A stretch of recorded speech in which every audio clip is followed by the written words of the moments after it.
Olá para você que nos ouve pela Rádio Defensoria, eu sou Adriana Paulino e nós estamos aqui para mais uma edição do Entrevistas DPE. Como sempre, trazendo novidades para você, muita informação. E a informação que a gente traz hoje é um tema que vem sendo corriqueiro e as pessoas não estão comentando muito sobre isso, mas hoje nós vamos abordar esse tema que é de alta relevância. Nós vamos falar da ansiedade e da depressão que fazem o Brasil bater o recorde de afastamento por saúde mental. Você já ouviu falar? Você já passou por isso? Então senta aí, para nos ouvir, porque a conversa aqui vai ser longa. A nossa convidada de hoje é a Rejane Oliveira, neuropsicopedagoga. Rejane, seja muito bem-vinda de volta aqui ao Entrevistas DPE. Eu agradeço, pelo convite. É importante a gente falar sobre as doenças, que são silenciosas e que estão muito evidentes agora, A gente ouve falar, porque já tem dados no Brasil, sobre essas doenças psicossomáticas, as doenças silenciosas da mente. Então, vamos falar sobre burnout, sobre depressão, agorafobia e quais os principais sintomas, como evitar, É importante a gente saber que existe cura, Se há doença, então existe cura. E muitas delas nem são doenças, são síndromes, Que são coisas que aconteceram e que foram ali acometendo em situação de uma falta de saúde mental. A gente vê, Rejane, que é um número muito expressivo, Os números altos índices aí de afastamento do trabalho, por questões de saúde mental, com mais de 472 mil licenças médicas concedidas em 2024. Sim. E representam aí um aumento, de 68% em relação ao ano anterior. Isso é um número muito expressivo. Sim, é algo que vem ocorrendo e esses índices, eles foram colocados em evidência justamente por uma situação que já não se podia mais ficar guardada, E olha que isso é mais das pessoas que têm trabalhos com carteira assinada, Não são os profissionais, por exemplo, que trabalham em escolas, em instituições, em universidades. Então, é uma situação que requer, um olhar e projetos, Projetos voltados para a saúde mental. Primeiro porque nós tivemos uma pandemia, Inclusive, a gente está fazendo 5 anos de pandemia, E isso desencadeou diversos fatores, Exatamente. Desencadeou fatores que a gente nem conhecia, Exatamente. E algumas pessoas ficaram muito afetadas psicologicamente, fisicamente, Exatamente. Porque teve que se isolar, A princípio, tivemos que fazer um isolamento por conta do grande contágio, da Covid-19. E, posteriormente, vieram todos os problemas causados pelo isolamento. Exatamente.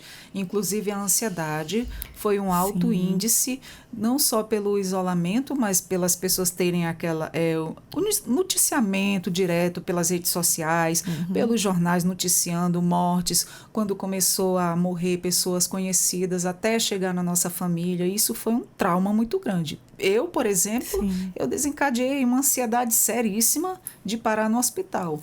Tudo por conta do medo da pandemia, O medo do desconhecido. Sim, primeiro você se isola, Você teve que se isolar. Mesmo querendo ou não, você tinha que se isolar. Principalmente quem tinha comorbidade, quem tinha pais idosos, E aqueles que saíam para trabalhar, porque teriam que ir trabalhar, Eram principalmente as pessoas que trabalham em supermercados, que trabalham nos postos de saúde, que trabalham a polícia, os serviços essenciais, hospitais, enfermeiros. Essas pessoas também tinham familiares. Então, eles não pararam. Se criou essa rede de apoio com os familiares, mas quem não tinha? Exato. Eu lembro que nós passávamos horas e horas observando, vendo as notícias dos outros países, os países que estavam com mais índices de pessoas contaminadas, de pessoas morrendo, A Itália, porque tinha muita gente idosa, muitos idosos morreram, e o Brasil também, foram mais de 700 mil mortos. E isso que a gente tem como um dado, que era do período. Mas O que agravou mais a situação foi o isolamento, que foi necessário, mas também a situação de não saber o que ia ocorrer. A ansiedade é isso. É a ânsia de pensar no que vai ocorrer, de pensar em coisas que não aconteceram ainda. Então, muita gente ficava assim, meu Deus, por que está acontecendo? Será que vai ter cura? Será que vai morrer mais gente? Exatamente. Será que eu vou sair de casa? Será que eu não vou sair? Será que eu vou sair? Será que eu vou voltar? Exato. Né? Então, as pessoas criaram realmente uma situação de ansiedade mesmo, sabe? De medo, né? Pânico. Medo excessivo, né? Daquilo que estava acontecendo. Porque a pandemia realmente... Quem nunca passou por uma pandemia e passou por essa pandemia, né? E chegou ao final da pandemia vivo ou com familiares vivos, é porque realmente... foram abençoados. Quem mesmo. sobreviveu Quem a isso sobreviveu tem uma história para contar. Exatamente. E essa história depois, ela também vem com uma carga muito grande, né? Essa história de, eu sobrevivi a uma pandemia, mas a que preço? Tanto que está aí agora, Exatamente. O preço está sendo, né? A forma com que está vindo agora, ela está vindo à tona, todas as doenças, né? Psicossomáticas, doenças que são doenças de síndromes, né? De medo, de pânico, né? Agorafobia, burnout, depressão. Então, é o momento da gente parar. A gente tem que parar um pouquinho para pensar que há de se fazer algo para que essa pandemia de doenças psicossomáticas não seja um problema maior, né? Como foi a pandemia da Covid-19. Com certeza. Como é que a neuropsicopedagogia, tá certo, né? Tá. Como é que pode contribuir aí para a compreensão, para a prevenção dos transtornos mentais relacionados aí ao ambiente de trabalho? Então, o ambiente de trabalho, depois da pandemia, antes da pandemia, ele era de uma forma. Depois da pandemia, outra forma, né? Durante a pandemia, então, imagina a carga emocional que todos nós vivíamos. Porque eu, por exemplo, vou dar um exemplo meu. Eu sou professora, né? Sou neuropsicopedagoga, mas também sou professora. E eu trabalhei na pandemia. Eu trabalhei na minha casa, né? Fiz a sala de aula na minha casa, mas depois eu tive que voltar para a sala de aula, né? No finalzinho ali eu tive que voltar, no finalzinho que estava o boom que diminuiu, que as pessoas que estavam na fila para se vacinar já estavam sendo vacinadas, né? Então a gente teve que voltar para a sala. Então toda essa carga emocional da pandemia, do isolamento, a gente levou para a escola. Né? Eu levei para a escola. Tinha muito medo de pegar Covid, de morrer. E eu via as histórias dos pais, das famílias, dos colegas, das crianças com medo de pegar Covid-19. É claro que se tomou, né, um cuidado adequado, né? Mas não foi o total, porque a gente também não podia distanciar. Está dando aula, tem crianças na sala, né? Houve uma escala de crianças que vinham numa semana, na outra semana eram outras, mas as crianças foram acolhidas nesse momento. Mas os profissionais não foram. E aí, o que acontece com um profissional que passa por um período de pandemia, que volta no pós-pandemia e que ele continua não sendo acolhido? Ele continua produzindo, ele continua fazendo, ele continua gerindo, ele continua seguindo os trâmites legais do trabalho, mas que ele não tem acolhimento. E aí vem a síndrome de burnout. A síndrome de burnout, ela é isso, ela é um processo de grande exaustão. A pessoa trabalhou muito, enfermeiros trabalharam muito, policiais trabalharam muito, né? Professores trabalharam muito, pessoal da educação trabalhou muito. E aí criaram métodos para tentar ajudar, né, ali a comunidade. Mas qual foi o preço que pagaram? O burnout. E hoje, né, a gente tem esses índices grandes aí que você falou no Brasil de doenças que são ocasionadas, né, por problemas de exaustão psicológica, mental e física, e esse esgotamento social que essas pessoas têm, que estão trazendo, inclusive eu vou falar por mim, porque eu sou professora do município e eu estou agora fazendo tratamento de burnout. Eu sou professora desde 1997 e o burnout apareceu para mim esse ano. Depois de todo o trabalho, de toda a dedicação, de muita exaustão, porque a gente trabalha muito com a mente, com o corpo, com o físico, com o mental, principalmente agora, depois da pandemia. E aí a gente apresenta essa condição de ser afetado mesmo pelo trabalho. É porque não se teve um cuidado, não se elaborou um projeto para acolher também quem estava cuidando. Não houve aquele cuidado, como que se diz? Cuidar de quem cuida. Cuidar de quem cuida. Porque o professor, ele cuida ali da sala de aula inteira, Ele tem que estar bem para poder cuidar dos seus alunos, para poder passar o ensinamento. Como é que aquele professor, se ele não está bem, como é que ele vai cuidar da sua sala de aula, dar conta ali das suas atividades? Exatamente. E a gente, depois da pandemia, trouxe outras situações que foi o grande número de crianças atípicas, As crianças TOD, que é o transtorno opositor desafiador, as crianças que têm TDAH, as crianças que são hiperativas e as crianças autistas e outras crianças também que trazem consigo a sua peculiaridade em relação a deficiências,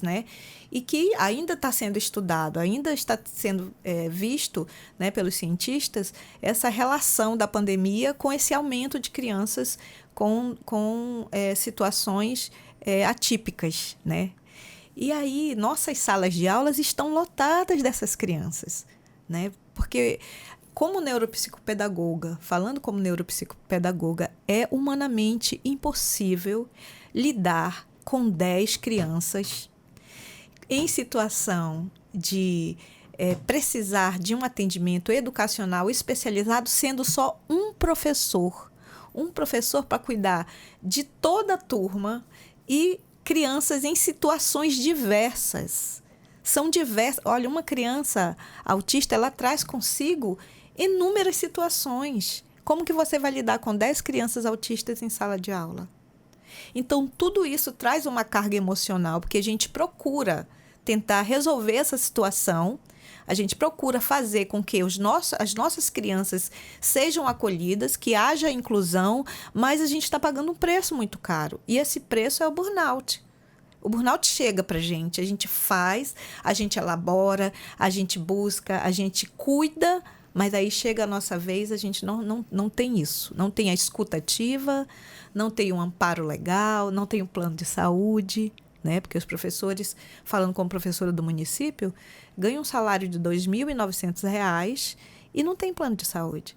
E é caro cuidar da saúde, é caro ir para um psicólogo, para um psiquiatra, fazer uma psicoterapia, é muito caro. Principalmente se tratando da saúde mental. Sim. Os profissionais que nos atendem nessa área, não é barato. Não é barato. E quando você vai para a rede pública, se torna mais difícil ainda conseguir. Você demora, por exemplo, eu fui na rede pública para me ser atendida. Eu não consegui. 3 meses, olha, eu te dou 3 meses, você espera, mas é a vida da pessoa,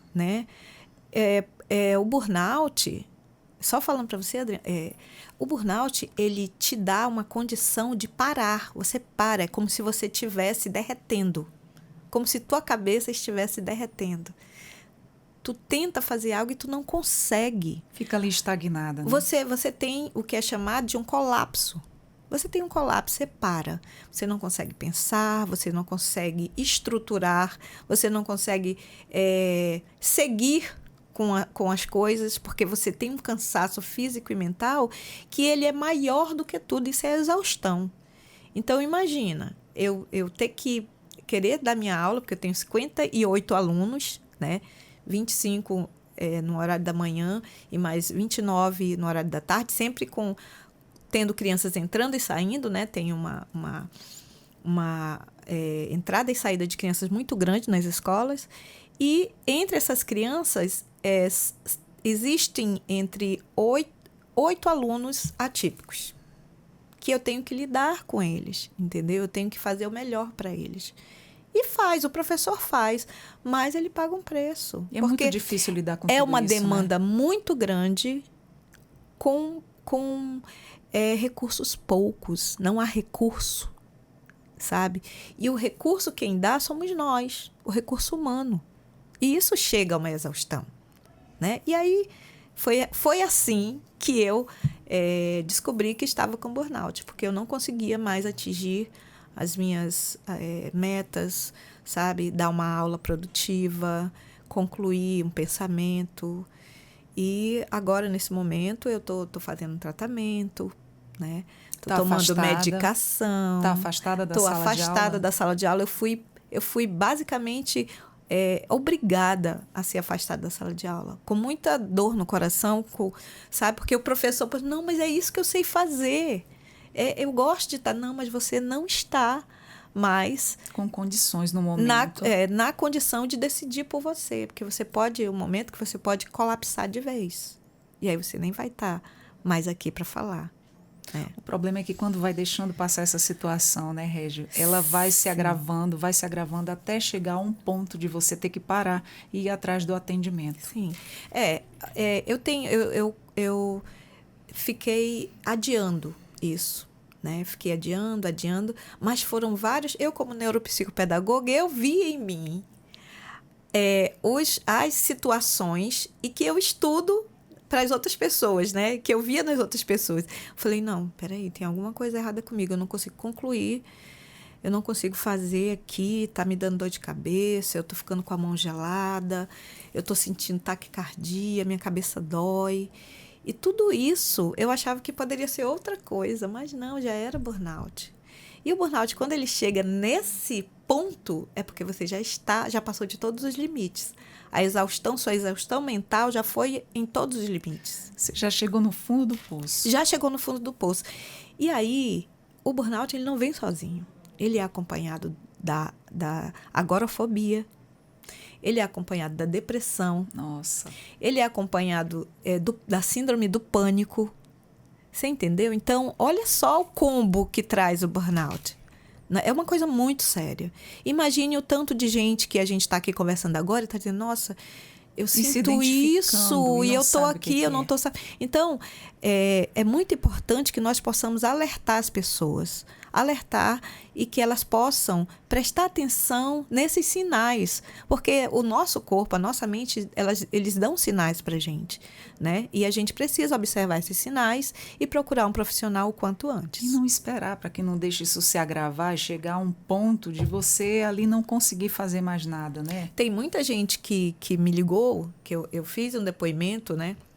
Coloquei nas redes sociais para alertar, até porque eu sou uma profissional da área, eu sou neuropsicopedagoga, né? Eu trabalho alertando as pessoas, observando, dando orientações. Eu também sou uma orientadora, né, educacional para professores. E muita gente, quando soube, falou, nossa, Regi, tudo que tu contou aqui eu sinto.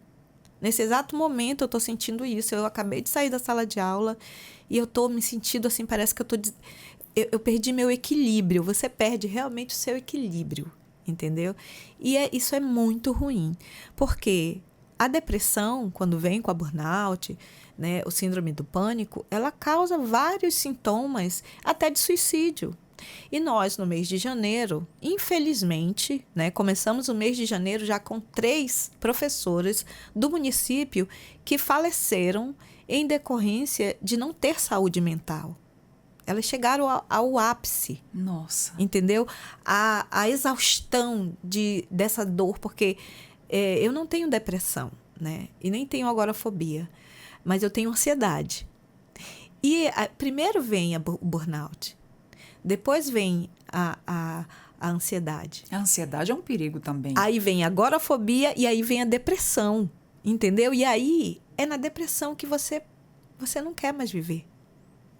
Sabe? Você não quer mais. Você quer parar essa dor, exatamente. Você quer parar essa dor, entendeu? E aí eu fico pensando, o que estamos fazendo, né? O que a saúde do estado, do município está fazendo, por exemplo, para atender essa demanda tão grande de profissionais que estão passando por essa situação de exaustão, de burnout, de depressão, de agorafobia. É importante que a gente, sabe, provoque essa discussão, porque é uma discussão que merece, sabe? Já que a gente tem alguns índices no Brasil, temos índices também em Roraima, né? Só que esses dados a gente ainda não pôde fazer um levantamento, né, com a Secretaria de Saúde, né, do município e do estado para a gente saber como está. Mas a gente tem as informações que nos são dadas, né? Olha, eu tenho também, a minha tia professora também tem, eu tenho uma irmã que é enfermeira e ela também tem, ela sente esses sintomas, ela está fazendo tratamento. Então, eu acho que chegou a hora, sabe, de a gente não pensar só no Setembro Amarelo, né? Porque depois da pandemia, o Setembro Amarelo ele fica muito pequeno diante do problema que é macro, não é mais micro. Que ocorre o Exatamente. ano todo. Então, acho que a gente deve pensar nisso agora. Muito bem. E de que forma aí os transtornos, né, como a depressão, a ansiedade, eles afetam a memória, né? A atenção, outras funções cognitivas essenciais aí para o trabalho. É como você falou, ficou ali estagnada, não conseguia mais fazer nada. Você perde a concentração, Sim. Você perde ali o poder de liderar ali a sala e você não consegue mais concluir os seus trabalhos. Eu vou dar um exemplo bem didático. É como se você gostasse muito, muito, muito de fazer uma coisa. Por exemplo, eu gosto muito, muito, muito de andar de bicicleta. Tenho prazer em andar de bicicleta. É como se você perdesse o prazer de andar de bicicleta. E você não tem mais vontade de andar de bicicleta. Didaticamente, né? Para que as pessoas entendam melhor. Você perde o prazer de fazer aquilo que você gosta. Você não tem mais vontade, você tem medo, você tem pânico, sabe? E esse pânico cria em você várias situações no seu corpo que faz com que você pare, que você estagne. Você quer ficar só deitada. Você não quer levantar para tomar um banho, sabe? Você não quer levantar para comer. Parece que uma depressão, né? É um começo. Chegando, né? Então, o que acontece com os sintomas de burnout que são acompanhados de outros sintomas como a agorafobia, síndrome do pânico, a ansiedade e a depressão? Primeiro, começa com um esgotamento físico e emocional terrível, sabe? Aí a perda da motivação e o interesse de fazer as coisas que você antes fazia com muita facilidade e principalmente o interesse pelo trabalho. Sabe? Falar que vai... Por exemplo, é sempre no domingo que você sente aquela angústia. O domingo é algo que te dá uma angústia, porque você sabe que na segunda-feira você vai ter que estar pronta. Entendeu? É a dificuldade de dormir. Aí no domingo você não dorme. De domingo para segunda, você passa a noite toda acordada, você dá 2 minutinhos de sono e acorda com o coração palpitando, com a cabeça doendo, com a boca seca, né? E aí você não se concentra, tem irritabilidade, tem impaciência, você tem um desânimo e uma perda de autoestima terrível. Você entendeu? Nossa, aí causa os problemas de saúde física e mental. Porque tudo está interligado, né? Tudo tem interligado. O corpo e a mente certeza. conversam o tempo inteiro. Então, se você está com a sua mente doente, o seu corpo também vai adoecer. Exatamente. Quando a mente está adoecida, que chega no teu corpo, eu creio ali que já chegou num estágio bem avançado. Sim. Né? Já chegou num estágio avançado. Sim.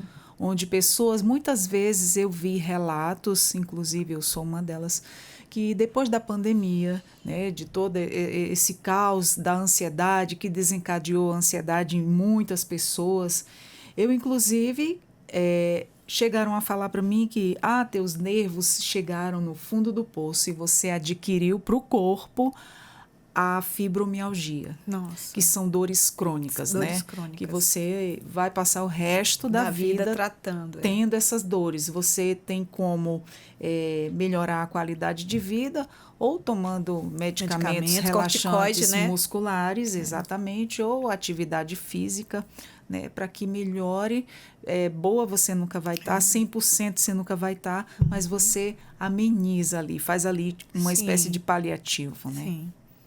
E fala pra gente como é que a neuropsicopedagogia ela pode auxiliar trabalhadores que retomam, né, ao mercado após aí um afastamento, né, por questões de saúde mental. Como é que é esse retorno depois de passar por esses traumas? O profissional neuropsicopedagogo ele vai encontrar maneiras mais adequadas, salutares, saudáveis, acolhedoras, de trazer esse profissional de volta para o ambiente de trabalho, sabe? O neuropsicopedagogo, ele vai criar, por exemplo, para uma instituição, numa escola, num supermercado, né? Porque a gente tem ali um corpo de pessoas que trabalham num hospital, numa clínica, sabe? Em qualquer lugar, esse neuropsicopedagogo vai criar estratégias para melhorar o ambiente de trabalho e melhorar o local daquele profissional que foi acometido pela burnout, pela depressão, pela agorafobia, pela síndrome do pânico.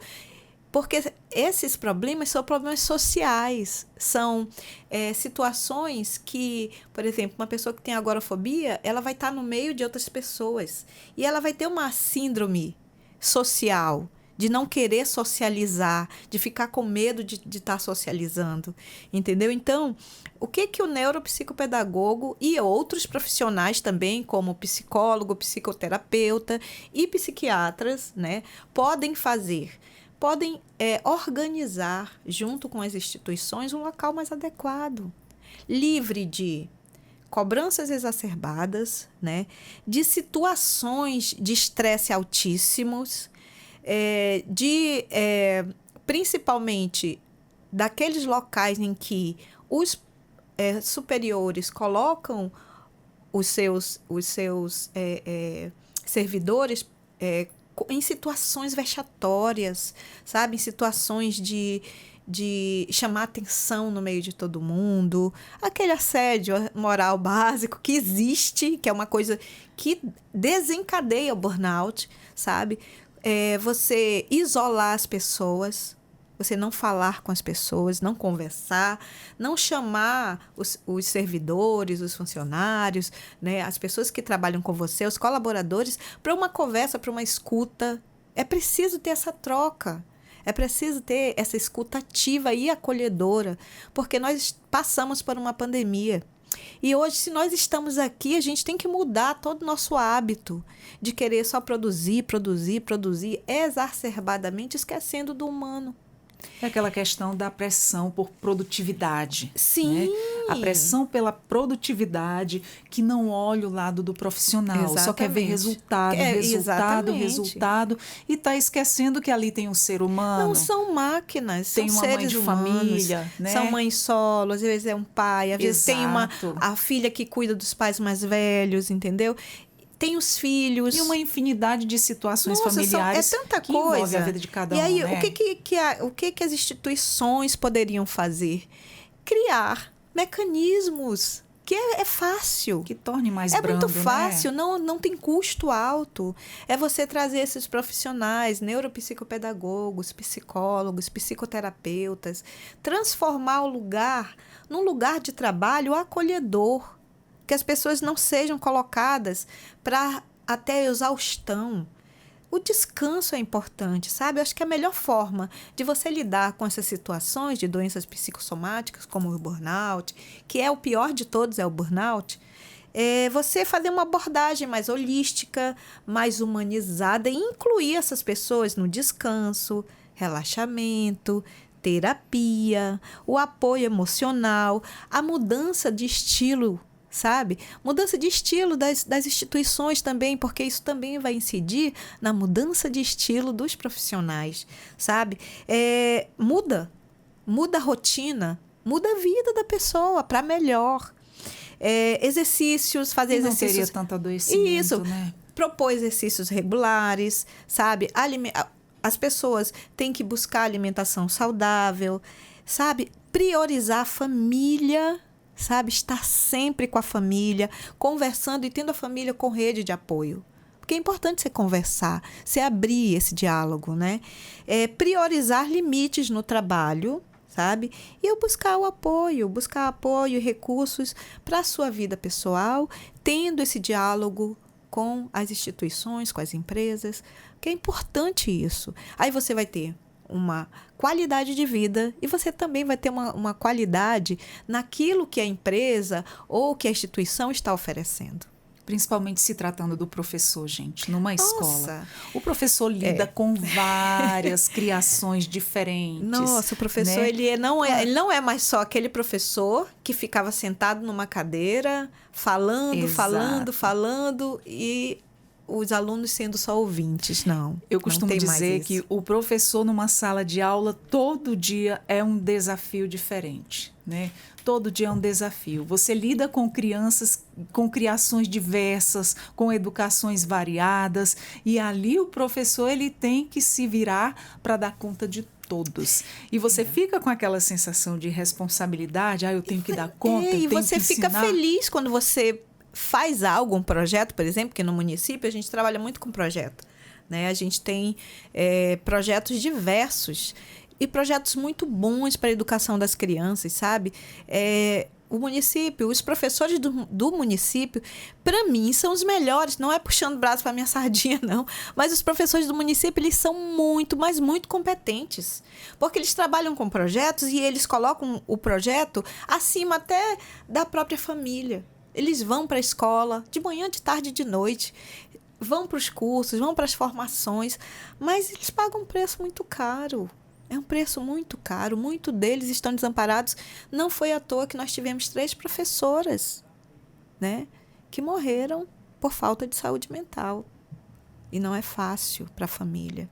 Não é fácil para nós, para os amigos, que vimos as pessoas felizes, contentes, trabalhando, mas de noite não estava mais com a gente. Então, você não vê, não está na sua cara que você está sofrendo.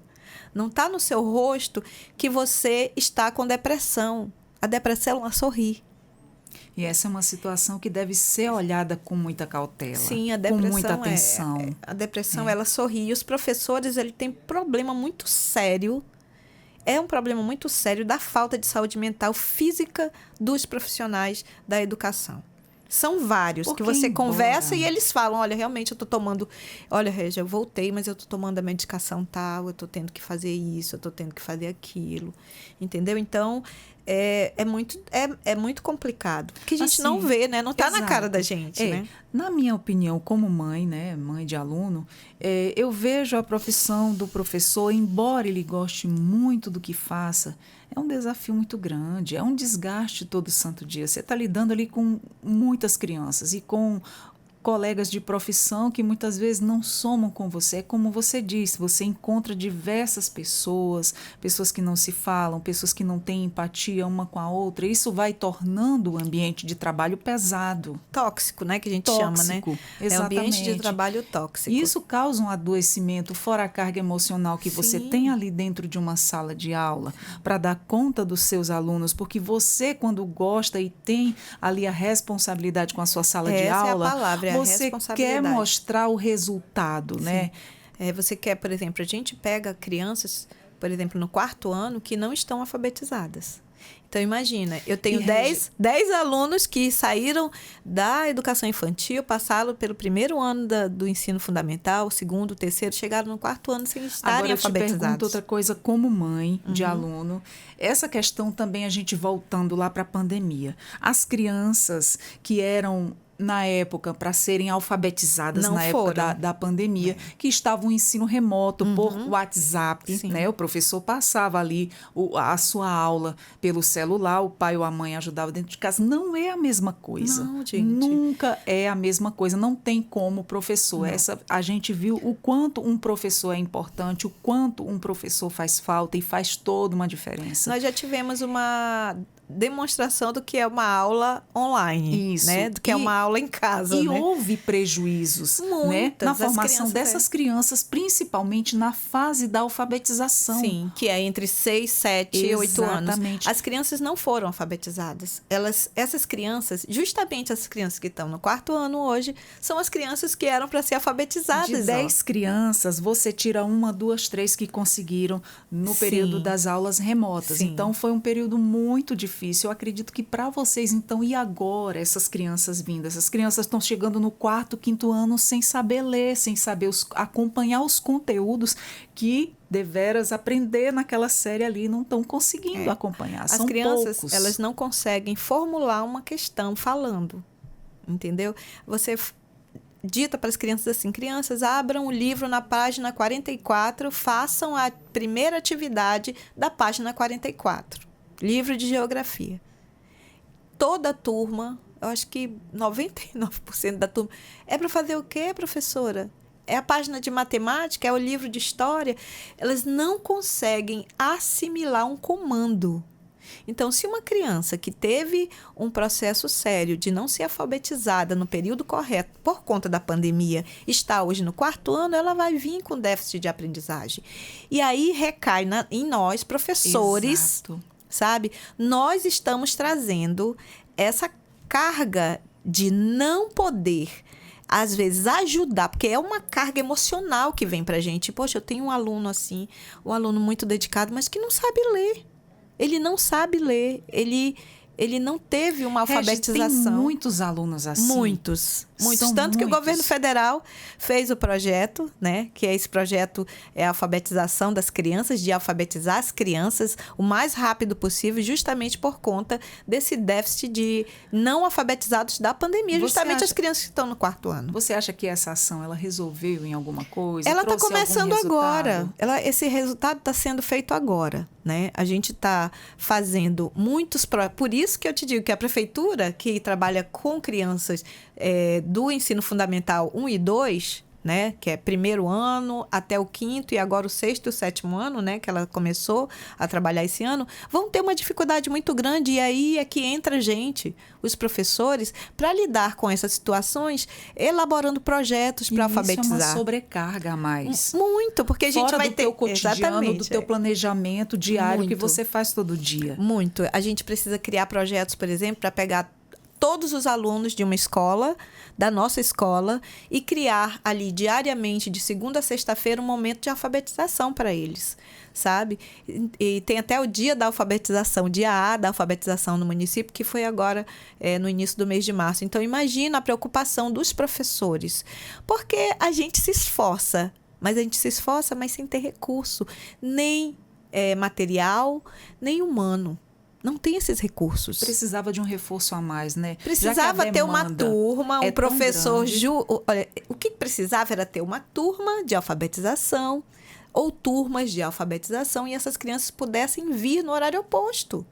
Porque se está criando um projeto para voltar, né, em relação a perdas de aprendizagem na pandemia, se contrate professores auxiliares, sabe? Tanto para alfabetizar as crianças, né, que tem essa situação de não serem alfabetizadas, quanto com as crianças atípicas, né? Tem crianças autistas que estão em sala de aula sem cuidadores. Exatamente. Sem os professores auxiliares. Ou um cuidador para cuidar de vários. Um cuidador no município fica com 3 crianças. E a gente sabe que uma criança com necessidades especiais ela requer um trabalho muito minucioso, porque o cuidador, por exemplo, ele tem que ficar com essa criança o tempo inteiro para ir para o lanche, para fazer a higiene, porque muitas delas não sabem fazer a higiene, né? Para não deixar que essas crianças se machuquem. Entendeu? Então, imagine, um cuidador só, com 3 crianças autistas, sabe? Que requer um cuidado muito minucioso, porque pode se machucar, pode machucar o colega, pode comer alguma coisa e se engasgar. Então, é muito estresse, tanto para as crianças quanto para os trabalhadores de educação. E os professores, cuidadores, são os que mais estão sendo acometidos, pedindo afastamento por situações de doenças, né, do trabalho que são relacionadas ao burnout. E tem que ter apoio, né? Nossa, o apoio ele é imprescindível e ele é tão simples. Ele é muito simples, né? Se você tem o recurso material e o recurso humano, você consegue fazer esse apoio. Mas, a princípio, você precisa ter esse olhar, né? Os nossos gestores, né? O prefeito, a secretária de educação, precisa ter esse olhar. Porque não é alguém que é de fora que está falando, é alguém de dentro, é alguém do chão da escola. É quem está passando, né? É quem está passando e que está recebendo milhares. Olha, eu recebo centenas de mensagens para mim. Olha, professora, eu passei por isso. Quando eu li o seu depoimento, eu na hora, eu me senti, eu vi que eu estava passando pela mesma situação. O que a senhora fez? Gente, olha, primeiro, eu alertei. O meu alerta, né? E aí, depois, eu fui procurar um profissional. Eu fui procurar uma psicóloga, uma psicoterapeuta e, por último, agora o psiquiatra. Né? O psiquiatra é quem dá a medicação, que diz como que você vai fazer. E eu estou tomando a medicação. Vai dando norte. Vai dando norte para você. Isso que é importante. Que você tem que procurar. Né? Você tem que procurar, porque se você evitar, aí você não promove o equilíbrio para você e nem para o seu trabalho. Né? É legal a gente ter esse equilíbrio. E o profissional neuropsicopedagogo, né? Inclusive eu estou fazendo neurociência também. Né? Então, essas conexões, a neurociência explica que essas conexões neurais, elas precisam estar de acordo. Se você não está conseguindo ligar essas conexões, então tem algo errado. E você precisa procurar uma ajuda de um profissional, né, que cuide da saúde mental imediatamente. E aí essas crianças que ficaram nesse período aí prejudicadas, sem conseguir, se não estão conseguindo ler, como é que vão conseguir assimilar o conteúdo, né? Para aqueles pais que conseguem pagar um reforço, beleza. E os pais que não conseguem pagar, que estão esperando uma ajuda a mais, essas crianças que estão atrasadas. A gente, como mãe, está vendo a situação também do lado de fora da escola, porque são vários pais relatando a mesma coisa. São poucas, de 10 crianças, você tira 1, 2 que se sobressai, né? Aquela criança que tem mais facilidade. Eu acho que é importante que a prefeitura, né, que é a prefeitura que cuida da educação, do ensino fundamental das crianças e educação infantil, busque um projeto que realmente tenha uma eficácia, sabe? Porque nem todo projeto nas escolas tem essa eficácia. Senão o aluno que estava no primeiro ano não chegou no quarto sem alfabetizar, né? Porque está faltando alguma coisa, né?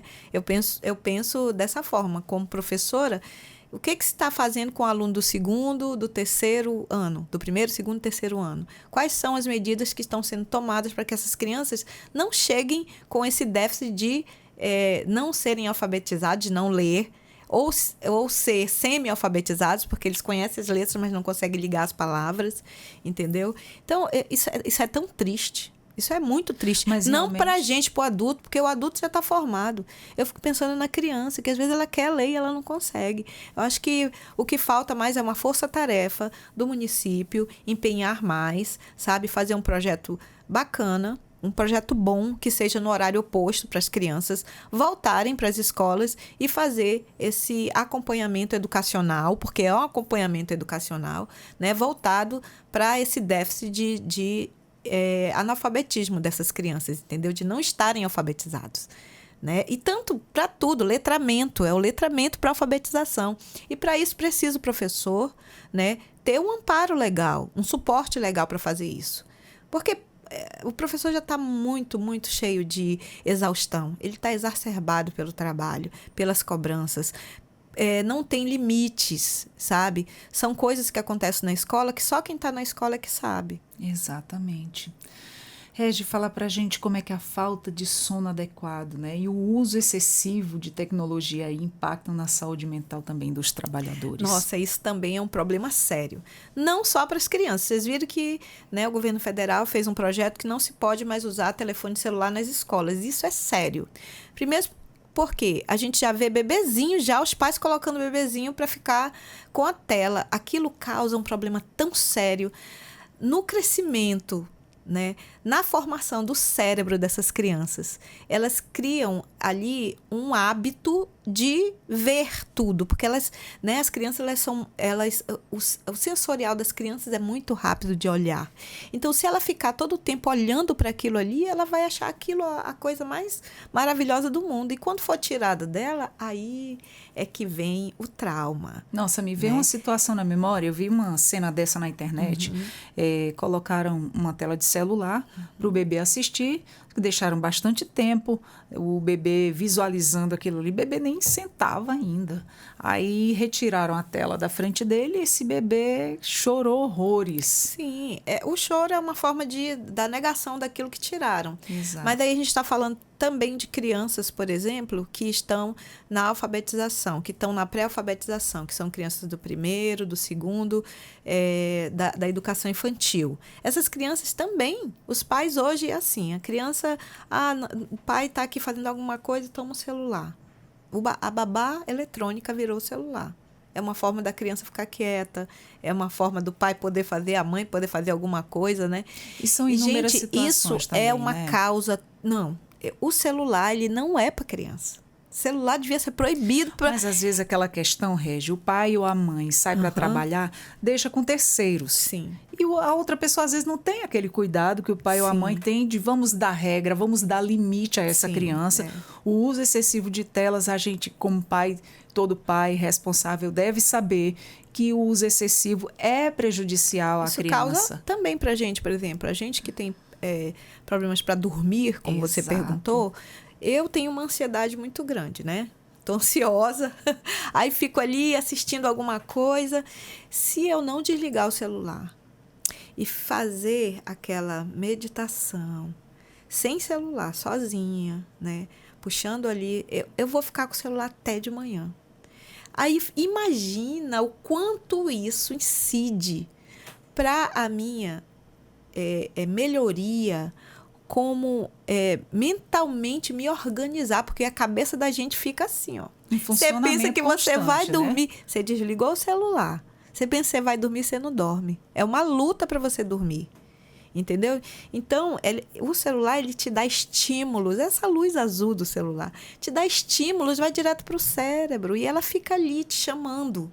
Entendeu? E o cérebro só atende para isso. Você desligou o celular, o cérebro, não, cadê? Quero saber onde é que está minha luzinha, porque eu preciso dela, porque é uma dopamina. Que acaba que se torna É uma um vício dopamina, na nossa mas é uma vida, dopamina, né? Ruim. Porque depois que você desliga, vem o cortisol, que te aperreia para te não dormir, entendeu? O cortisol vai lá em cima e aí você fica naquela ansiedade. A ansiedade é o cortisol. E aí você não dorme. Aí você tem que fazer aquela meditação. Eu estou aprendendo assim. O meu celular, ele despertou, desliga tudo nele. Eu coloco ele 10 horas, 10 e meia. Opa! Desligou, eu já ponho ali do lado. É horrível isso. Porque você fica querendo pegar o celular para ver. E às vezes você está passando coisa ali que você já até viu.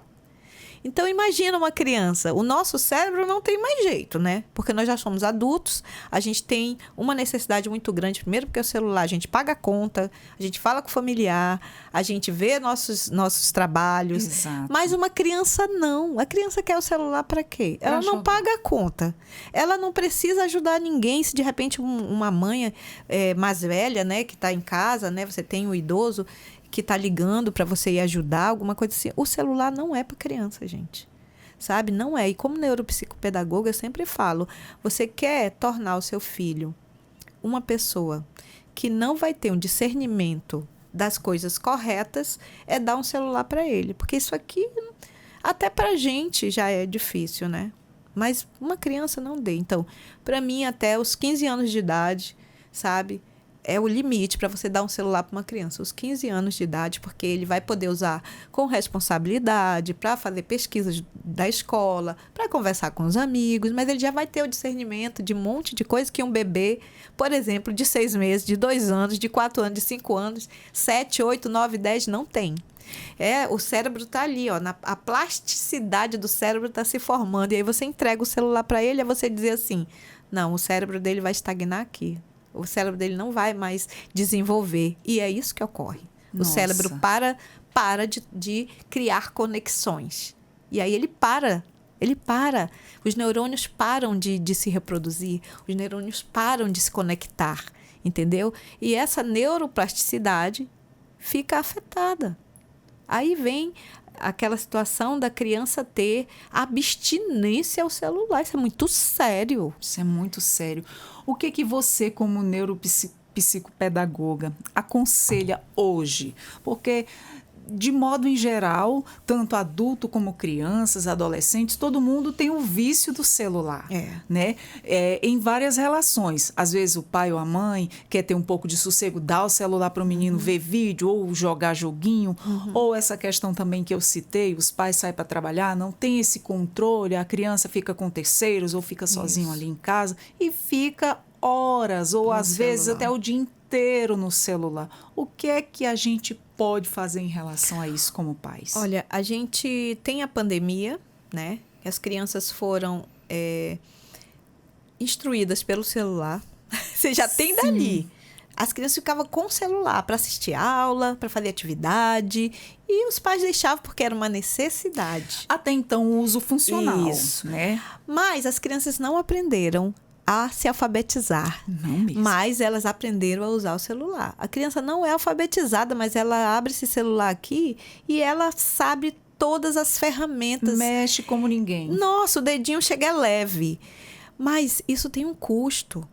Isso tem um custo, porque passou a pandemia e não se criou nenhum projeto, agora que se criou, né, proibindo os celulares na escola, mas isso já estava com uma situação já de uma calamidade, entendeu? Porque o celular, ele é muito bom, mas para quem tem consciência daquilo que está fazendo, não para uma criança. Às vezes a gente sabe que tem uma criança numa rede social falando horrores, no TikTok, entendeu? E sem o acompanhamento adequado dos pais, sem essa fiscalização, sabe? Então, as crianças, elas são as pessoas mais suscetíveis a serem usadas com o celular na mão. Porque tem vários fatores de situações de pedofilia, né?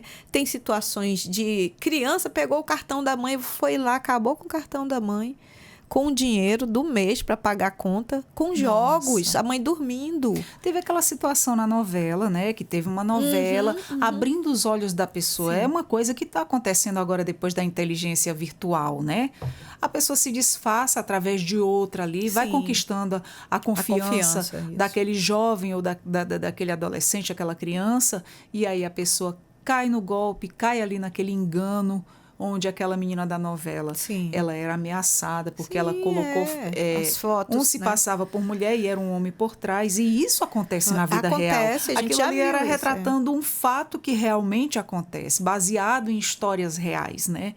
E é isso, é o perigo dos nossos filhos estarem usando as redes sociais, o celular, sem o acompanhamento do maior. Agora foi feita uma pesquisa que o TikTok é o maior local onde uma criança corre risco de ser assediada por conta de pedófilos, né? Eles estão ali disfarçados de crianças, entendeu? E a gente... Eu tenho TikTok e eu vejo muitas crianças no TikTok, muitas. Mães também que colocam as crianças, né, para ser TikTokers. Alunos meus de 5 anos, tia, eu vi a senhora no TikTok, o meu TikTok é esse. Você entendeu? Então, olha a responsabilidade que nós estamos deixando de ter com nossos filhos. Eu não deixo meus filhos terem rede social ainda. Gente, a rede social já é um local tão tóxico para nós adultos. Você não... Imagine para uma criança. E o grau, né, de situação da criança ter um abalo do acompanhamento educacional dela ali é grande demais. É enorme, sabe? Por conta dessa influência das redes sociais. Sabe? As crianças, se tirar o celular, isso aconteceu com uma aluna e com vários alunos meus, que a mãe chegou para mim e a criança estava tendo uma situação muito inadequada na sala de aula, já tinha vindo de outras situações, e aí eu fui fazer uma pesquisa com a mãe, né, como neuropsicopedagoga, e ela falou, não, ela tem um tablet e tem um celular. Quando ela não está no celular, ela está no tablet. Opa! Nossa. Aí eu digo, então é aí que está o problema. Falei, então você vai fazer o seguinte, você vai colocar para ela o tablet 45 minutos por dia, só. E você vai lá fiscalizar, ver o que ela está fazendo, sabe? Coloca ela para assistir filmes adequados à idade dela, brincar de jogos adequados à idade dela. Geralmente, eu sempre dou a dica de jogos pedagógicos para a criança, entendeu? E aí depois você vai tirar dela totalmente. Nas férias, você tira o celular, você diz que o celular quebrou. Aí sabe o que você faz? Você vai no fundo do quintal, compra uma lata de tinta branca, passa no muro todinho, e aí você compra várias tintas de cores diferentes, ou então compra aquele xadrez, coloca na tinta, vai fazendo várias tintas e põe ela para pintar, para fazer uma arte dela no muro. Ela fez isso nas férias. A criança mudou totalmente. Ela disse que ela acordava de manhã, já saía com um carrinho de tinta lá para o fundo do quintal. Sem correr para o celular, A sem criança correr ia pro brincar, tablet. porque criança de 4, 5, 6, 7, 8, 9, 10, até os 12 anos, ela tá para brincar, e celular não é brinquedo. Celular não é brinquedo. Celular é necessidade tecnológica para adulto, não para criança. Você entendeu? Então, eu sempre aconselho, vamos tirar devagar, né? Fazer essa transição calma, para não criar nenhum atrito, porque cria, mesmo com a transição calma, dá hora de fazer esse desmame que eu falo, entendeu? Esse desmame da tecnologia. Realmente as crianças é um desmame passam mesmo. por uma situação de estresse, porque elas estão acostumadas com isso. Você entendeu? A gente, se ficar sem internet, a gente fica doidinho. Imagine uma criança que não tem nenhum sentido daquilo que ela está usando. Então, a tecnologia ela é muito boa. Ela é muito boa quando ela é usada para melhorar a vida das pessoas e das crianças, sobretudo. Então, é bom para a gente, mas para a criança ainda não. O celular não é brinquedo, né? Celular é uma tecnologia para adultos, para a gente usar com muito cuidado, com muita cautela e usar de maneira adequada. Com certeza, dado o recado. E qual é o papel, Regi, da educação emocional, né, e cognitiva na prevenção aí de transtornos mentais no ambiente corporativo? Olha, é importante a gente tratar isso de uma maneira muito urgente. Sabe, a saúde mental é algo que deve ser tratada de forma urgente, de forma muito incisiva e delicada. Porque, por exemplo, eu estou vindo aqui falar para vocês, né, que eu tenho burnout. Estou fazendo tratamento de burnout, né? Tenho ansiedade, não tenho depressão, não tenho agorafobia, ainda bem. Eu ainda consigo lidar com pessoas em locais onde tem muitas pessoas, né, socialmente.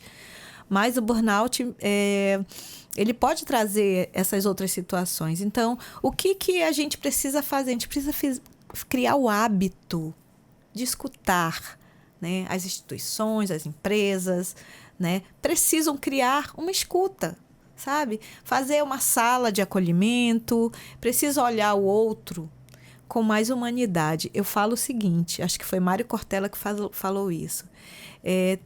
Tem pessoas que são gente, age como gente, anda como gente, veste como gente, mas gente não são, porque não trata o outro com humanidade. Então, a gente precisa tratar o outro depois da pandemia. Se a gente não conseguiu evoluir como ser humano, todo o resto que aconteceu para trás, todas as nossas dores, nossas perdas, sabe? Que foram muitas, né? Quem não perdeu o familiar nessa família, né? Nessa pandemia? Quem não perdeu um tio, uma tia, um conhecido, um amigo, um vizinho? Então, nós precisamos nos adaptar a esse momento de humanidade, porque está se criando uma situação de pós-humano, sabe? De ver uma pessoa morrendo e filmar.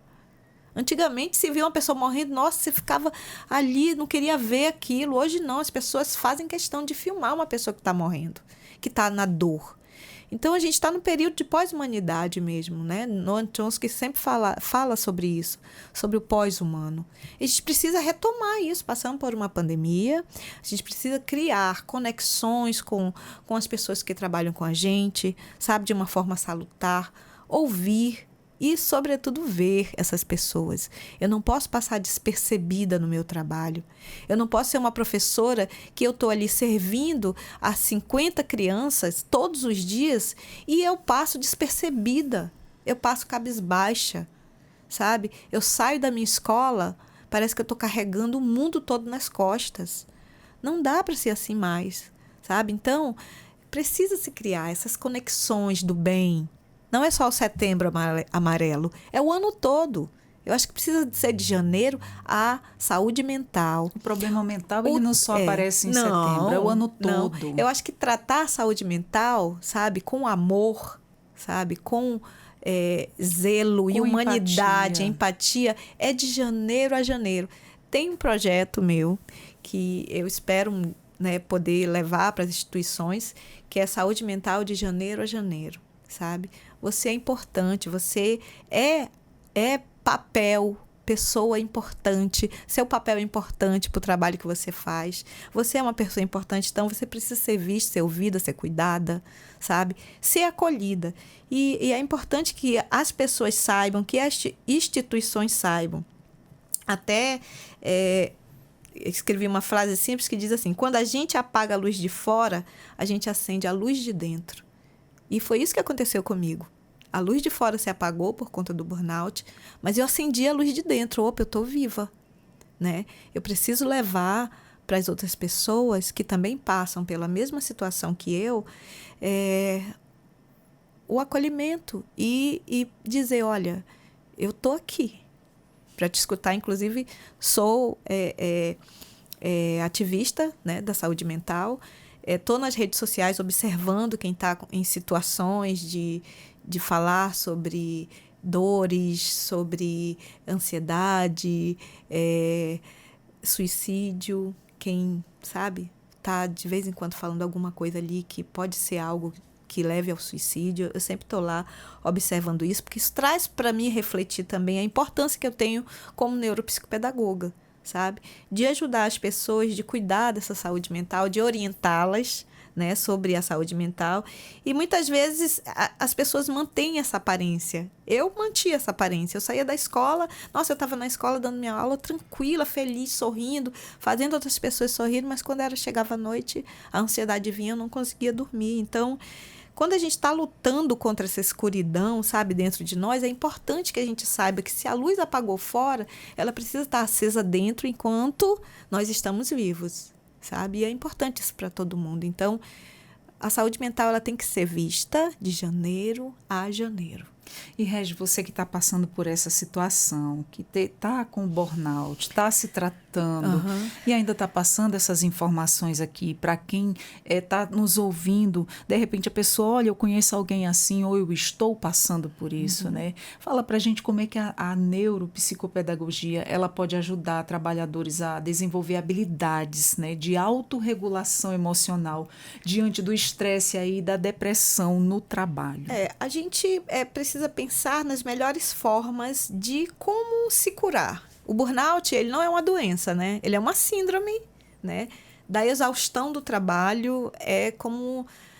Tem um exemplo que eu dou, assim, é como se eu fosse lavar uma louça com uma gotinha de sabão. Só uma gotinha. Eu não vou conseguir lavar uma pia cheia de louça com uma gotinha de sabão. E alguma coisa vai sujar, vai ficar suja, vai ficar mal feita.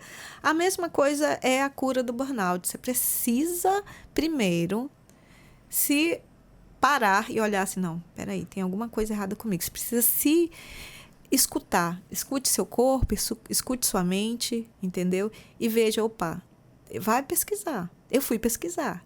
É claro que eu estou estudando neurociência, sou neuropsicopedagoga, mas eu também fui ler, né, para saber se era algo que estava acontecendo mesmo comigo ou se era alguma, né, situação que eu poderia resolver de uma maneira momentânea, mas não era burnout mesmo. No seu caso, que você já é professora e também neuropsicopedagoga, foi mais fácil você detectar em si mesma? Foi mais fácil, porque já é algo que eu estudo. Isso. Né? Essas síndromes, que são situações do cotidiano, da exaustão do trabalho, já é algo que eu estudo, né? Eu estou fazendo pós-graduação nessa área. Então, eu detectei em mim e eu automaticamente, não, vou correr atrás, porque tem alguma coisa errada. E aí, busquei logo como eu te falei, né, anteriormente, uma psicóloga, fiz uma psicoterapia, né, durante 1 ano, entendeu? Desde o ano passado que eu estava fazendo. E aí, esse ano, ela prestou atenção em todas as situações e ela falou, não, Regi, você tem que se tratar, você está com burnout, entendeu? E isso é sério. Porque o ápice do burnout foi eu trabalhar manhã, tarde e noite, né? Sair da escola, abrir o meu carro com muita dificuldade e eu não conseguia sair. Nossa, uma verdadeira exaustão, né? Uma exaustão mental. Eu encostei no banco do carro e tudo em mim tremia. Tudo. Meu corpo parecia que eu estava tendo, sabe, eu falei, meu Deus, está acontecendo alguma coisa comigo muito séria. E eu... Chegou a ter tipo uma estafa, né? Uma estafa. Eu estava tendo o chamado apagão, sabe? Era um apagão, chamado de apagão, né? Porque tem uma palavra em inglês, mas eu prefiro falar em português porque eu acho que é shutdown, né? Mas eu tive um apagão de não saber como voltar para casa. E aí eu fiquei horas ali, botei o som liguei o som e fiquei ouvindo. E aí porque na hora que eu estava tendo esse apagão, parecia que tinha um sino no meu ouvido. Sabe? Aquele sino bem fininho, assim. Tsim, e aí voltava. Eu, opa. E a minha pressão estava alta, viu? Nossa, deu pressão alta. Olha. Mas, como você perguntou sobre o que fazer, a gente precisa descansar. A gente precisa de um descanso. A gente precisa do ócio. Precisa de uma pausa, né? O ócio, no caso do burnout, é a cura. É você não fazer nada. É você se permitir ao ócio. Se permitir a contemplar as coisas. Sabe? Se permitir a olhar para o céu, a olhar para as plantas, a respirar, a curtir seu neto, a cantar, a ouvir uma música, a fazer um exercício. E outra coisa, exercício é primordial, todos os dias. E eu não estou falando do exercício de limpar a casa, não, vou limpar a casa. Não, gente, exercício não. Limpar a casa é exercício, mas não é o exercício correto. O exercício de você caminhar todos os dias, de você fazer exercícios físicos, de você ir para academia, de você andar de bicicleta, de você jogar um vôlei, de você jogar um futebol, sabe? Exercício que você comece a trazer para o seu corpo a dopamina, sabe? Os hormônios bons. Conversar, tomar um café com alguém que você goste muito, sabe? Compartilhar com seus familiares, cantar, dançar, fazer aquilo que você gosta, relaxar e procurar o profissional, fazer terapia, apoio emocional é importante. Você tem que mudar de estilo. Essa coisa é a mudança de estilo. Fazer exercícios regulares, sabe? Alimentação saudável. Imprescindível, né? E reavaliar suas prioridades, sabe? Os limites no trabalho e, sobretudo, buscar apoio. O apoio pessoal, o apoio psicológico, conversar com colegas, fazer uma rede de apoio, acho que isso é o mais importante. E, acima de tudo, se amar. Olhar para você e dizer, caramba, fui sorteada nessa pandemia, tô aqui, tô vivendo, sabe? Tô sorrindo, tô compartilhando com as pessoas que eu mais amo, com a minha família, com os meus amigos. Eu tenho um trabalho bacana, mas eu preciso agora me cuidar. Essa é a ideia, você se permitir. Se olhar de dentro para fora, né? Exatamente, você falou tudo agora, sabe? Falou tudo. E existe aí alguma relação entre o ambiente físico de trabalho e também o aumento, né, dos casos de transtorno mentais, Sim. como ajustes aí no espaço, eles podem contribuir para a saúde cognitiva dos funcionários? Sim, olha, o primeiro seria interessante que se fizesse projetos, sabe? Eu acho que você pode elaborar projetos nas escolas, sabe? A prefeitura mesmo pode criar isso, o Estado pode criar isso, porque a maioria são entre professores. Essa situação de saúde mental, da falta de saúde mental, ocorre mais com o pessoal da saúde e com a educação. Os índices são maiores, porque é onde está maior estresse, entendeu? E a demanda é muito grande. Exatamente. Né? Tem uma demanda diária, são serviços essenciais, né? E eu acho que você precisa, de certa forma, priorizar o que é a melhoria para os servidores, para justamente ter um trabalho que seja de excelência. Não, eu sou a capital da primeira infância, mas qual é o preço da capital? Ela está tendo um apoio? Os professores estão tendo apoio? Nós não tocamos num ponto, Regi. Sim. Sem contar que depois desse pós-traumático que foi a pandemia, as sequelas que tanto deixou para os nossos alunos quanto para os profissionais da área da educação, a gente não tocou num ponto também que veio aí essa somatória de exageros nas salas de aula, de números elevados de crianças, sim. como os migrantes, Sim. a migração, Sim, número aumentado aí. Sim, nós temos fatores, são vários fatores, né? Crianças que vieram de uma situação de estresse também, porque saíram dos países delas. Da situação, né, que elas vieram também, né? Vieram para cá e também tem os nascidos no país, porque tem crianças brasileiras, filhos de venezuelanos que estão... Gente, nós temos mais de 700 mil habitantes. Né? Agora, se a gente for mais de 700 mil habitantes... Foi contabilizado ultimamente 1 milhão. Já? Que já adentraram aqui. Não, eu estou falando dos habitantes de Roraima. né? Junto com os venezuelanos que vieram para cá. Dos que chegaram já deram entrada e tem ainda a interiorização, Sim. que sai pouquinhos, então, né? todos Mas os serviços, educação e saúde, há uma demanda maior, né? E agora, mais ainda, por conta, né, de corte de situações, de verbas que vinham para ajudar na demanda né, das pessoas que vieram da Venezuela, ainda, e agora isso ficou mais para o Brasil, né? O Brasil vai ter que dar conta, né, desses imigrantes, vai ter que dar conta das crianças, das mulheres, das mães solo, dos idosos. Então, são demandas que, infelizmente, a gente vai ter que lidar com isso, porque essa questão da situação de imigração está acontecendo no mundo todo, não é só algo do Brasil, né? É o mundo todo, né? Você está vendo aí o que está acontecendo na Palestina, exatamente, né? Você vê o que acontece nos países da África, né? Eles saindo para ir para a Europa. Então, eu acho que é algo que a gente teria que, de certa forma, buscar, sabe, melhorar, sabe?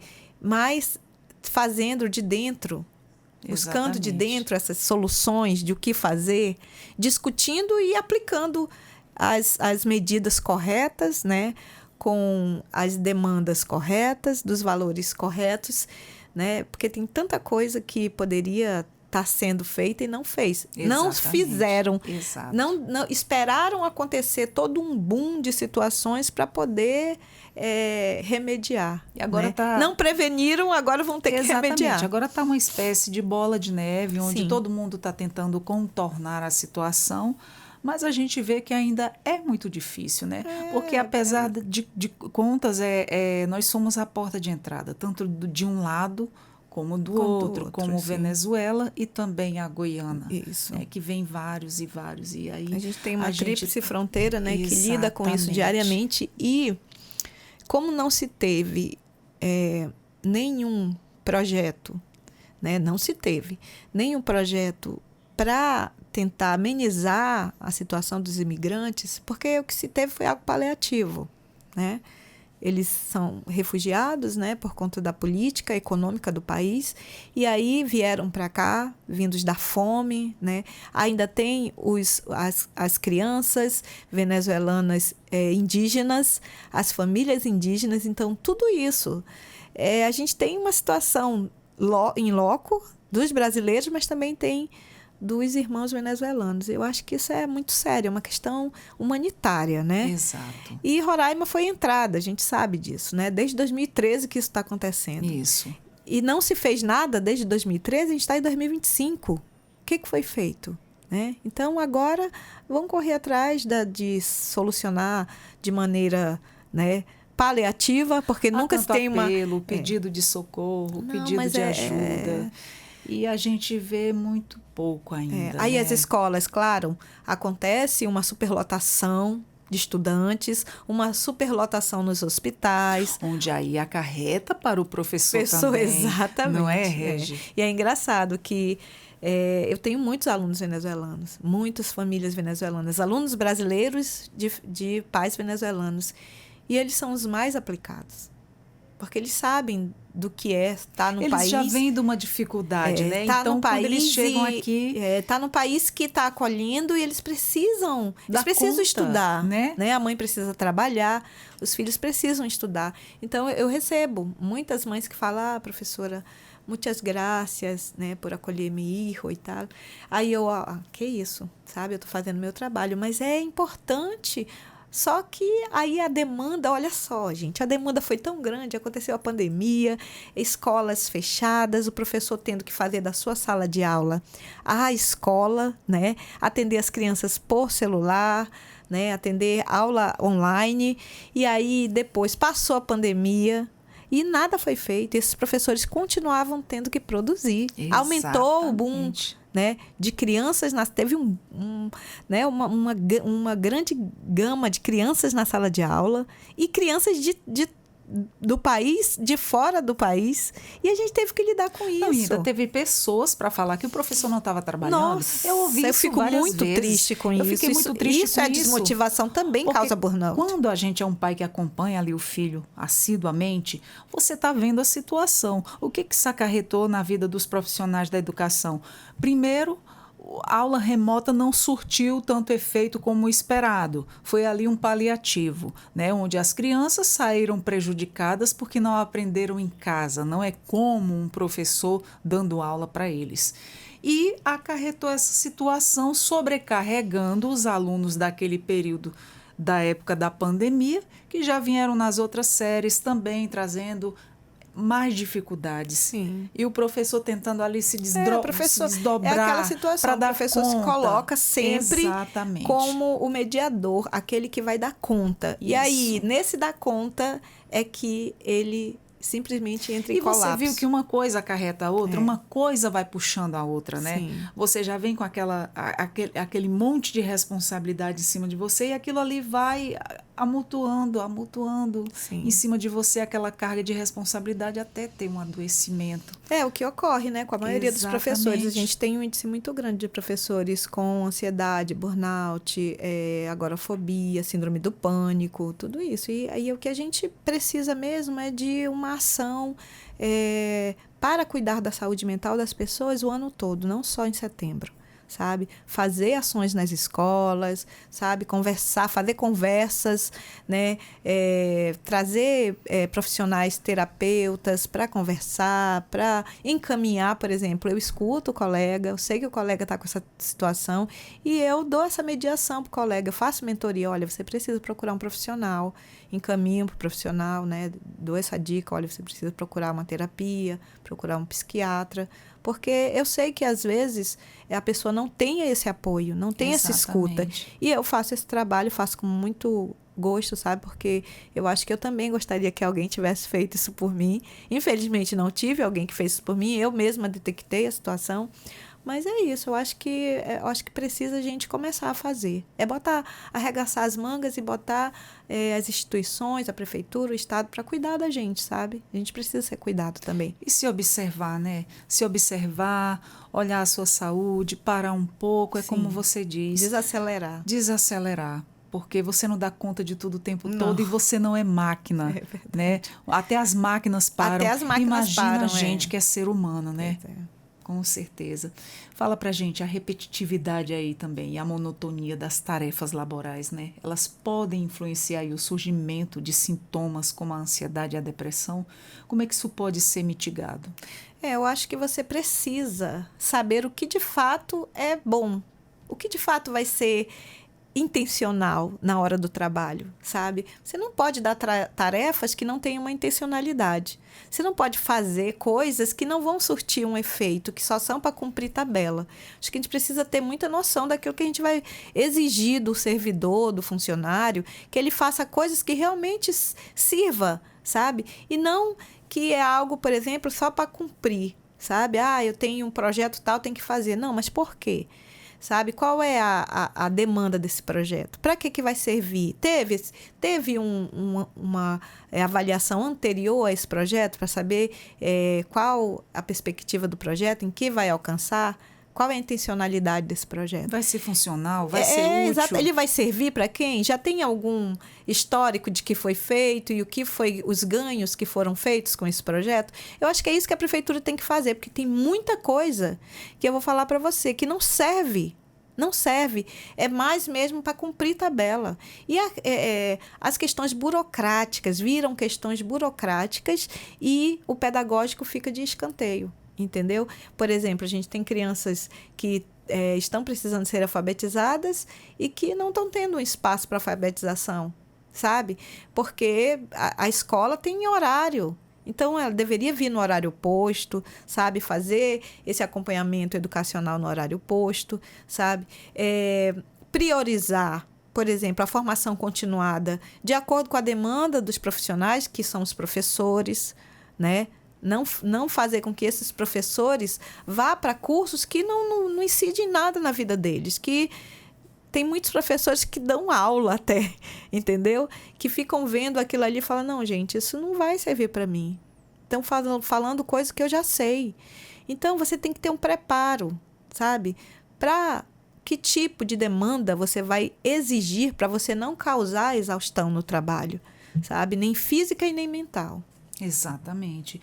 Você que está vivenciando o burnout, né? Está se tratando, fala para a gente, compartilhando aí com os nossos ouvintes que estão nos acompanhando, de que maneira o cérebro ele reage, né, a períodos prolongados aí de afastamento do trabalho por questões de saúde mental e como é que é possível facilitar aí a readaptação ao ambiente profissional. Bem, o cérebro, quando eu posso falar por mim, pela minha experiência, né? A gente sente que a máquina está parando, o cérebro está parando. É como se a gente estivesse derretendo, não consegue assimilar as coisas que estão acontecendo. Está tudo passando muito rápido e depois está tudo passando muito devagar. É como se a gente estivesse realmente derretendo, entendeu? E é importante que a gente consiga saber detectar para a gente poder procurar uma maneira melhor de sanar, né? E só o profissional adequado, que é a psiquiatra, a psicóloga e psicoterapia para organizar essa cabeça da gente, sabe? Porque a prevenção, por isso que a gente precisa fazer nas escolas o acolhimento, a escutativa, entendeu? Para a gente prevenir o burnout. É uma prevenção, né? Não causar situações vexatórias, não ficar fazendo situações que as pessoas não se sintam bem no trabalho, entendeu? Que elas precisam ter uma troca genuína, sabe? Conversar em vez de cobrar demais. Ninguém trabalha bem sobre pressão. Essa coisa da pressão, é uma pressão exacerbada. A pressão não faz bem a ninguém. Não faz bem para ninguém. Em setor nenhum. Então, importante criar um ambiente, né, que não seja tóxico, que seja acolhedor, que seja humanizado, sabe? Que seja adequado para que as pessoas trabalhem com carinho, que elas possam trabalhar tranquilas, que elas possam sorrir, que elas possam conversar, que elas tenham também essa rede de apoio, essa troca, né? Porque o cérebro da gente, ele é uma máquina. Então, imagina, ela para. E o coração também. Exatamente. Né? E aí você precisa equilibrar de dentro para fora, sabe? Corpo e mente. E para isso a gente precisa criar esses mecanismos na escola, sabe? No hospital, nas clínicas, no posto de saúde, no posto de gasolina. Saúde mental, inclusive tem uma lei, né? Que agora foi votada agora, que as empresas terão que trabalhar a saúde mental, fazendo justamente essa situação de prevenção, prevenir, porque aí quando você previne os problemas de burnout e de saúde mental no trabalho, você não tem uma baixa. Ninguém vai adoecer, entendeu? Porque você está prevenindo, você está conversando, você está ouvindo. Exatamente. Entendeu? Então, é importante isso, uma escuta ativa e o acolhimento. É muito importante mesmo. A pessoa ser ouvida não tem igual. Às vezes você está precisando ali fazer um pequeno desabafo. Às vezes você não tem quem te ouça, quem te dê um conselho, um direcionamento para você se sair de determinada situação. É como você diz, falta uma rede de apoio, né? Muitas vezes a pessoa adoece por não ter sido ouvida. E é isso que vai causando aí adoecimento em muitas pessoas. Regi, fala para a gente qual é a importância do treinamento cognitivo para os profissionais que lidam diariamente aí com os altos níveis de pressão, né? Que a gente acabou de falar, tomada de decisão também.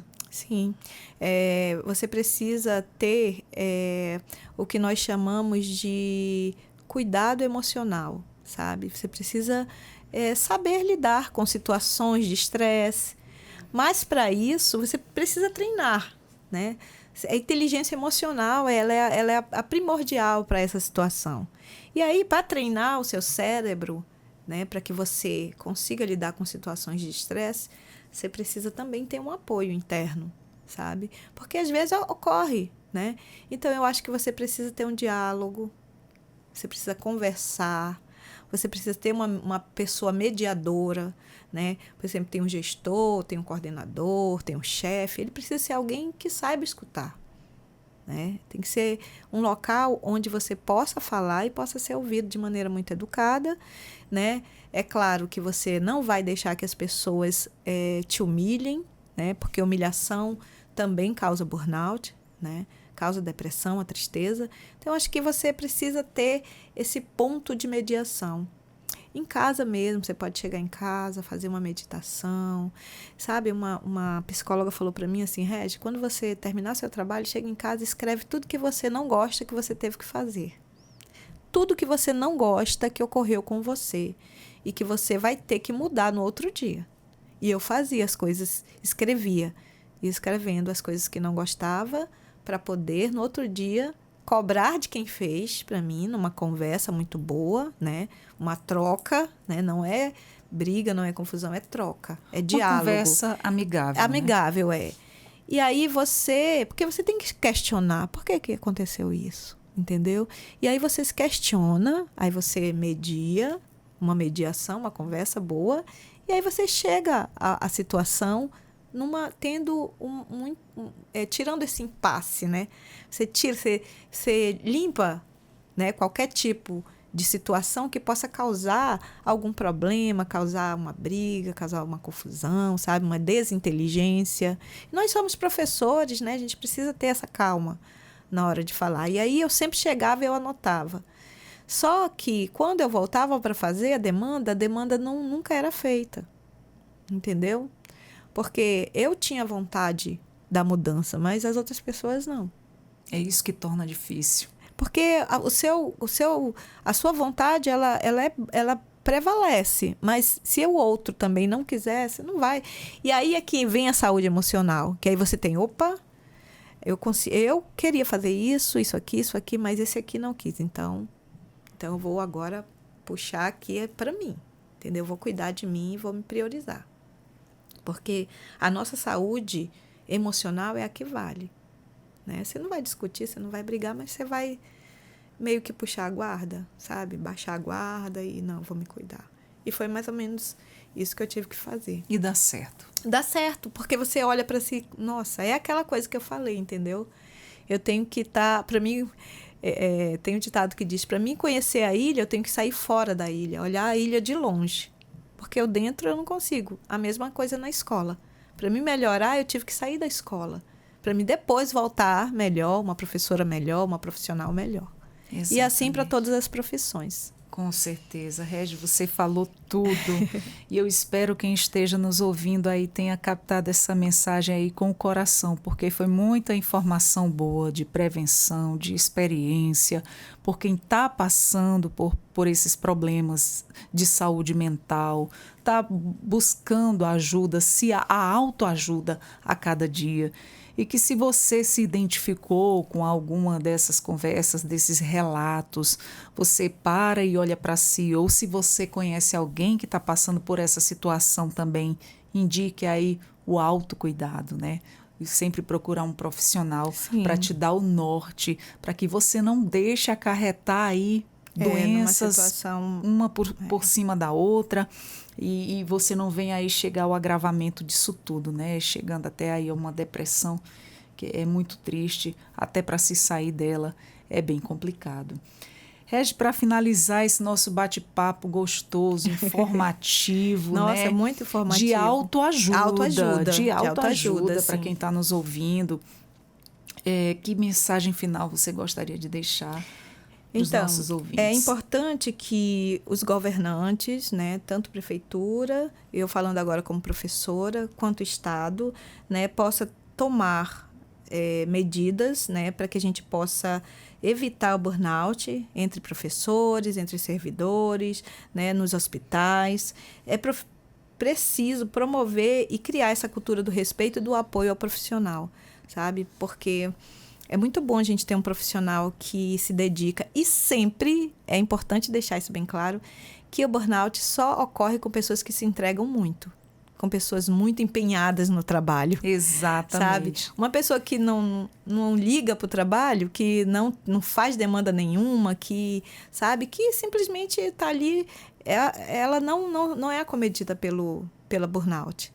Mas uma pessoa que se entrega muito, que faz muito, que observa, que resolve, essa pessoa vai ter burnout. Quando porque você ela se vai entrega de corpo, alma, mente, coração, Isso. há um desgaste ali. Há um desgaste. E aí é preciso que a gente seja acolhido também, sabe? É preciso ter um acolhimento para as professoras, porque somos a maioria, E a né? Como servidoras muitos, e né? trabalhadoras.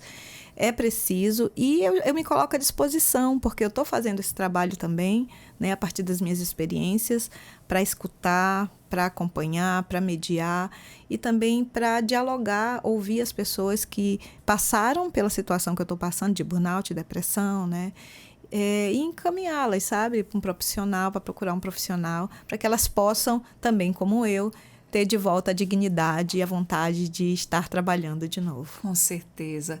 Regi, para quem quer te seguir nas redes sociais, a pessoa gostou aqui da nossa conversa, achou interessante esse bate-papo, essa troca, né? Essa experiência que você tem passado, que você tem vivido. Para quem quer te seguir nas redes sociais, então, como é que te encontra? Quem quiser me seguir nas redes sociais, eu estou no Instagram, Regi Carvalho, com 2 R's, né? Regi Carvalho. É só colocar lá que eu apareço. Está aberto o meu Instagram. Quem quiser conversar pode mandar no direct. Se não, pode ligar para o meu contato. Eu tenho o contato 95-9119-1695 para atendimento como neuropsicopedagoga, né? Mentora, que acompanha pessoas em situação de estresse, que escuta, dá acolhimento e que também encaminha para um profissional adequado, que são os psiquiatras, psicólogos e psicoterapeutas. Quem quiser um acompanhamento de uma conversa muito boa, muito acolhedora, é só me ligar para o número 95-9119-1695 ou então nas redes sociais, Regi Carvalho, 2 R's, EGY, tá? Regi Carvalho, é só entrar lá que eu acolho na hora. Eu me coloco muito à disposição porque eu sei o quanto é difícil ter um profissional, né, que te escute, entendeu? E quem vivencia a situação. Exatamente, e que já viveu essa situação, que é isso, né? E que está vivendo ainda. Então, e a necessidade em que você sentiu de ser acolhida, você sabe exatamente o que é que aquela pessoa também está passando pela mesma situação que você passou, que não são poucas, né? Não, são muitas. São muitas, e eu estou tendo uma demanda muito grande de gente que está me ligando, falando da Regi, eu também me sinto assim. Falar, então você precisa procurar um profissional, você precisa fazer os exames, entendeu? Procurar uma psicoterapia, que aí vão te encaminhar para saber se é depressão, se é burnout, porque não dá para você se dizer que está, entendeu? Eu tenho burnout. Não, se autodiagnosticar. Não dá para se autodiagnosticar. Eu tive que andar por muitos profissionais, já é da área mesmo também, sabendo os sintomas que são causados por estar estudando, né? Exato. Como neuropsicopedagoga. Mas me coloco à disposição. Regi, muito obrigada. Eu que agradeço. Pela nossa conversa. É um prazer te receber aqui. É gostoso conversar com você. A gente sente essa luz, essa paz. Obrigada. Apesar de você ter passado por tudo isso, mas é uma pessoa que está aí em processo de cura. Sim. Não é? E eu desejo a você sucesso, saúde e tudo de bom, energias muito positivas. Obrigada mesmo.